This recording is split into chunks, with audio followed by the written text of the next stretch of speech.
Let us consider how to stir up one another to love and good works. This is the calling of every believer and the heartbeat of this podcast. You're listening to Let Us Consider, where we turn to the Bible, theology, and the life of the church to strengthen our faith and encourage one another in Christ. Today we come to episode 117 of our Reading Through the Bible program. This is Monday, April 27th, 2026, and we are beginning in 1 Kings chapter 9. I am reading out of the New American Standard Bible. Now it came about, when Solomon had finished building the house of the Lord, and the king's house, and all that Solomon desired to do, that the Lord appeared to Solomon a second time, as he had appeared to him at Gibeon. The Lord said to him, I have heard your prayer and your supplication which you have made before me. I have consecrated this house which you have built by putting my name there forever, and my eyes and my heart will be there perpetually. As for you, if you will walk before me as your father David walked, in integrity of heart and uprightness, doing according to all that I have commanded you, and will keep my statutes and my ordinances, then I will establish the throne of your kingdom over Israel forever, just as I promised to your father David, saying, You shall not lack a man on the throne of Israel. But if you or your sons indeed turn away from following me, and do not keep my commandments and my statutes which I have set before you, and go and serve other gods and worship them, then I will cut off Israel from the land which I have given them, and the house which I have consecrated for my name. I will cast out of my sight. So Israel will become a proverb and a byword among all peoples. And this house will become a heap of ruins. Everyone who passes by will be astonished and hiss and say, Why has the Lord done thus to the land and to this house? And they will say, Because they forsook the Lord their God, who brought their fathers out of the land of Egypt, and adopted other gods, and worshipped them, and served them. Therefore the Lord has brought all this adversity on them. It came about at the end of 20 years in which Solomon had built the two houses, the house of the Lord and the king's house. Hiram, king of Tyre, had supplied Solomon with cedar and cypress timber and gold according to all his desire. Then King Solomon gave Hiram 20 cities in the land of Galilee. So Hiram came out from Tyre to see the cities which Solomon had given him, and they did not please him. He said, What are these cities which you have given me, my brother? So they were called the land of Cavul to this day. And Hiram sent to the king 120 talents of gold. Now this is the account of the forced labor which King Solomon levied to build the house of the Lord, his own house, the Millo, the wall of Jerusalem, Hatzor, Megiddo, and Gezer. For Pharaoh, king of Egypt, had gone up and captured Gezer and burned it with fire, and killed the Canaanites who lived in the city, and had given it as a dowry to his daughter, Solomon's wife. So Solomon rebuilt Gezer, and Lower Beth-horon, and Baalath, and Tamar in the wilderness, and the land of Judah. And all the storage cities which Solomon had, even the cities for his chariots, and the cities for his horsemen, and all that it pleased Solomon to build in Jerusalem, in Lebanon, and in all the land under his rule. As for all the people who were left of the Amorites, the Hittites, the Perizzites, the Hivites, and the Jebusites, who were not of the sons of Israel, their descendants were left after them in the land, whom the sons of Israel were unable to destroy utterly. From them Solomon levied forced laborers even to this day. But Solomon did not make slaves of the sons of Israel, for they were men of war, his servants, his princes, his captains, his chariot commanders, and his horsemen.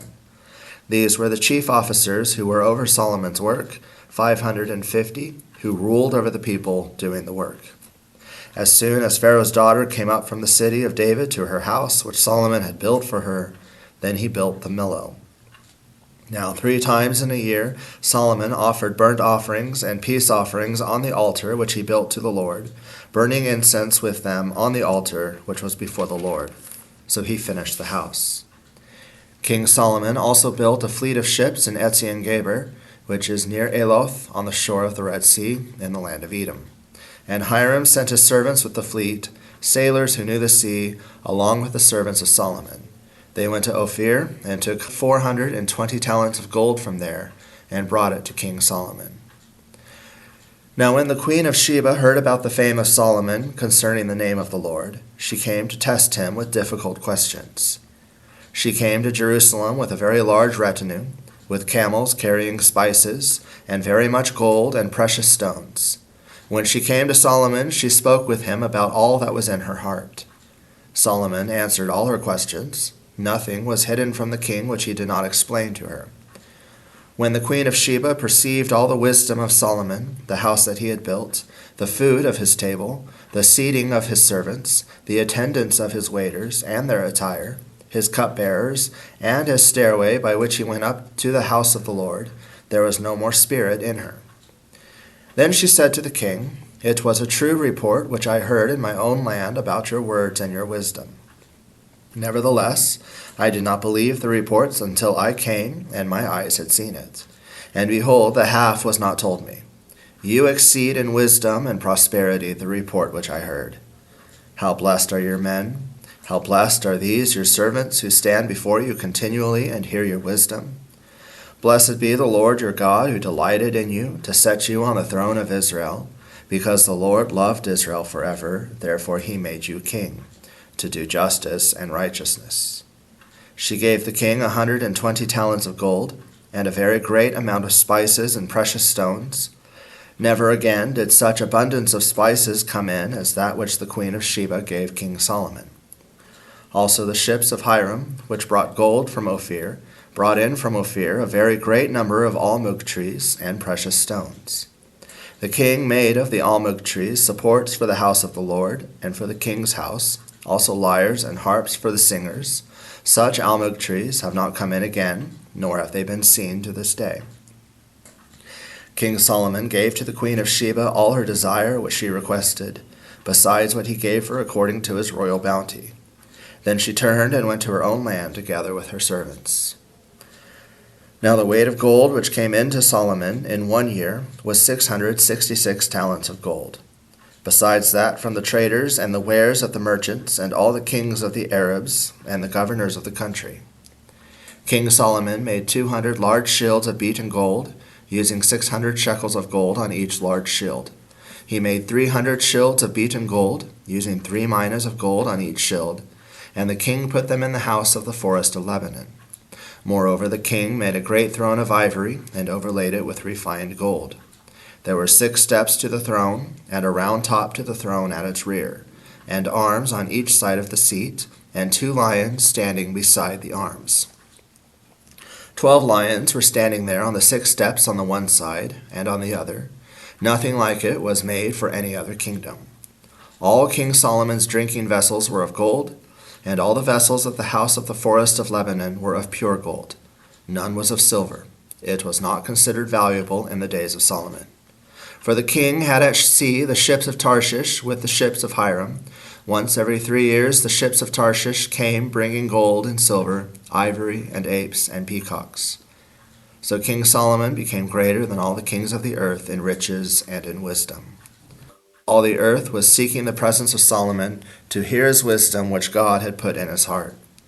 They brought every man his gift, article of silver, and gold, garments, weapons, spices, horses, and mules, so much year by year.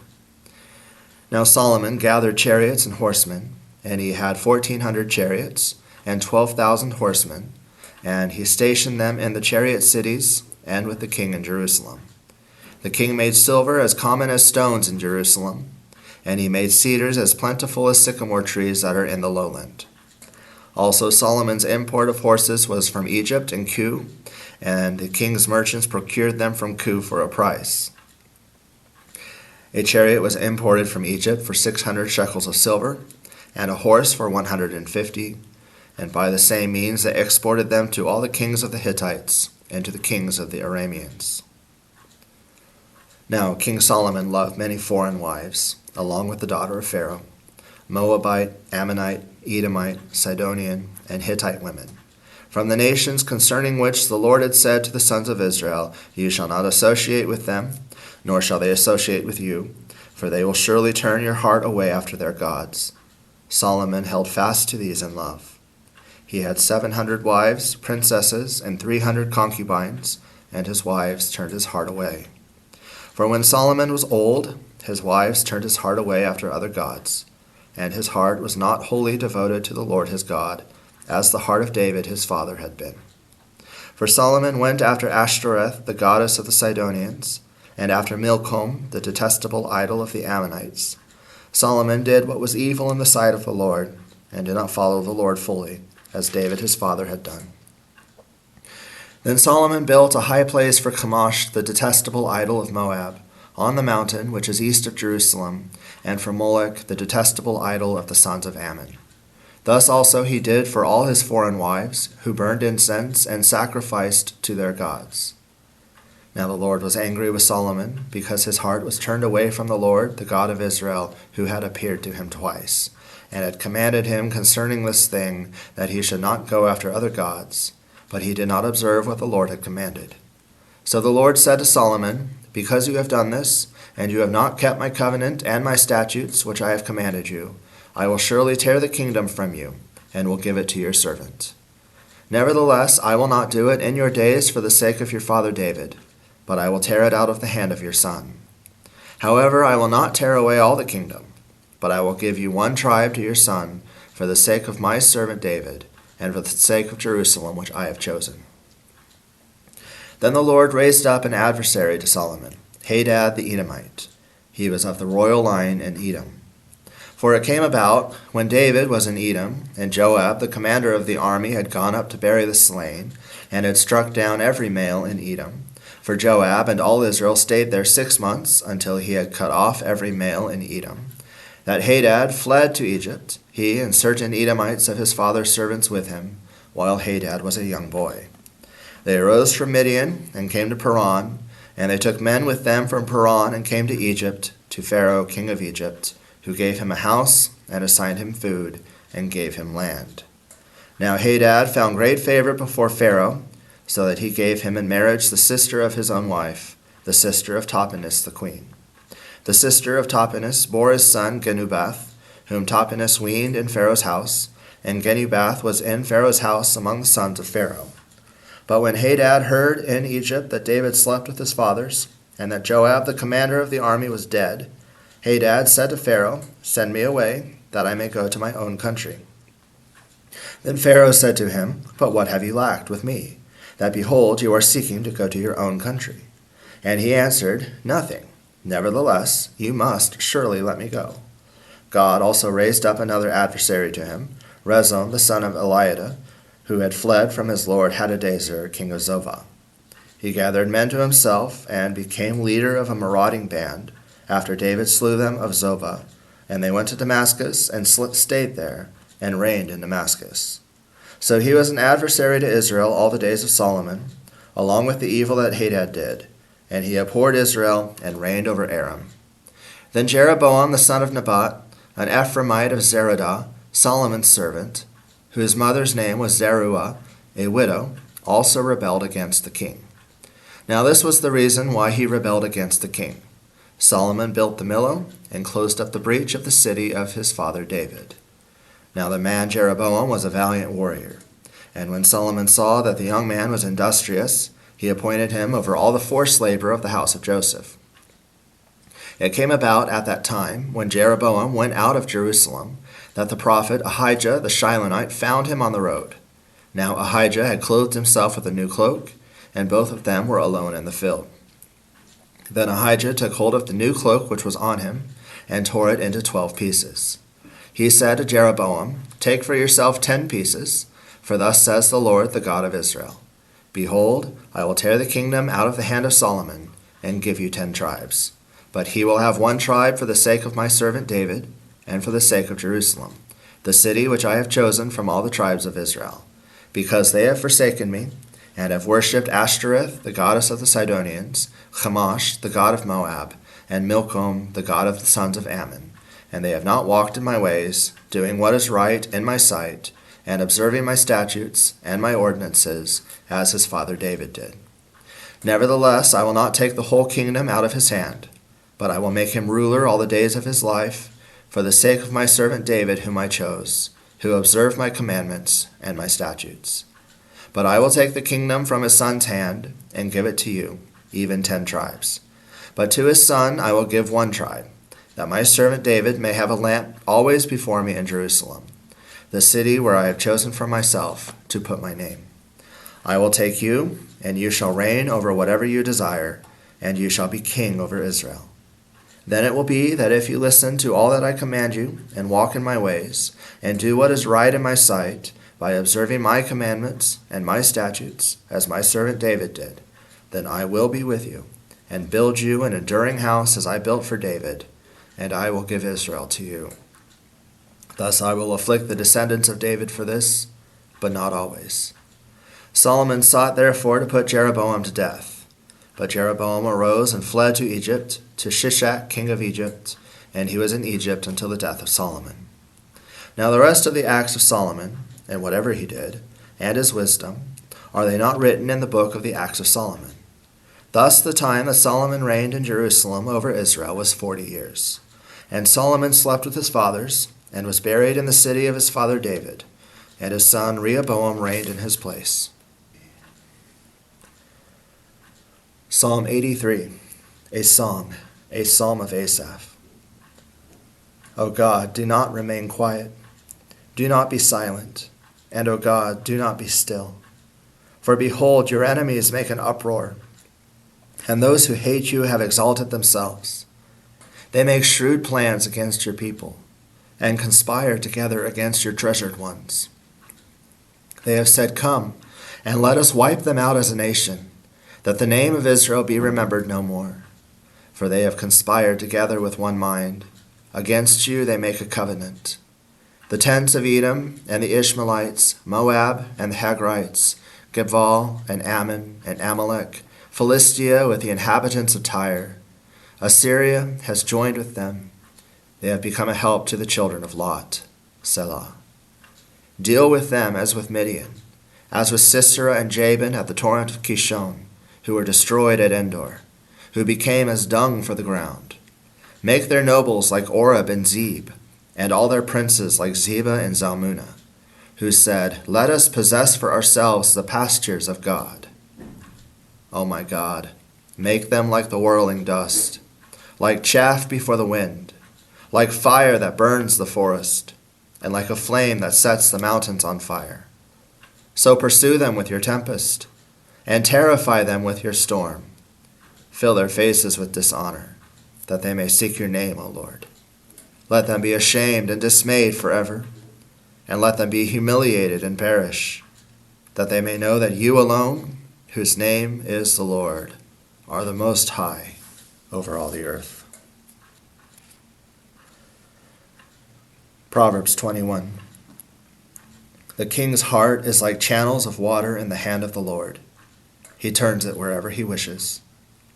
Every man's way is right in his own eyes, but the Lord weighs the hearts. To do righteousness and justice is desired by the Lord more than sacrifice. Haughty eyes and a proud heart, the lamp of the wicked is sin. The plans of the diligent lead surely to advantage, but everyone who is hasty comes surely to poverty. The acquisition of treasures by a lying tongue is a fleeting vapor, the pursuit of death. The violence of the wicked will drag them away, because they refuse to act with justice. The way of a guilty man is crooked, but as for the pure, his conduct is upright.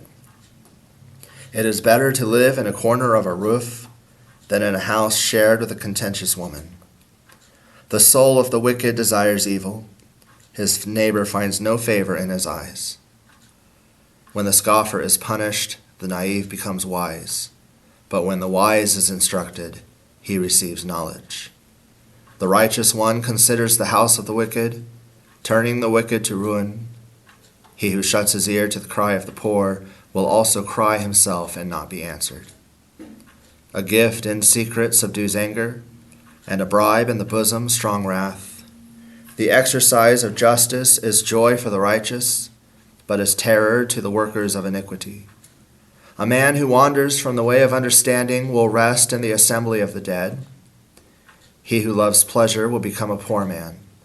He who loves wine and oil will not become rich. The wicked is a ransom for the righteous, and the treacherous is in the place of the upright. It is better to live in a desert land than with a contentious and vexing woman. There is precious treasure and oil in the dwelling of the wise, but a foolish man swallows it up. He who pursues righteousness and loyalty finds life, righteousness, and honor. A wise man scales the city of the mighty and brings down the stronghold in which they trust. He who guards his mouth and his tongue guards his soul from troubles. Proud, haughty, scoffer are his names, who acts with insolent pride. The desire of the sluggard puts him to death, for his hands refuse to work. All day long he is craving, while the righteous gives and does not hold back. The sacrifice of the wicked is an abomination. How much more when he brings it with evil intent? A false witness will perish, but the man who listens to the truth will speak forever. A wicked man displays a bold face, but as for the upright, he makes his way sure. There is no wisdom, and no understanding, and no counsel against the Lord. The horse is prepared for the day of battle, but victory belongs to the Lord. Thank you for listening to Let Us Consider. If this podcast has been a blessing, please subscribe and leave a review. It helps others discover the truth of God's Word. Until next time, may the Lord bless you and keep you.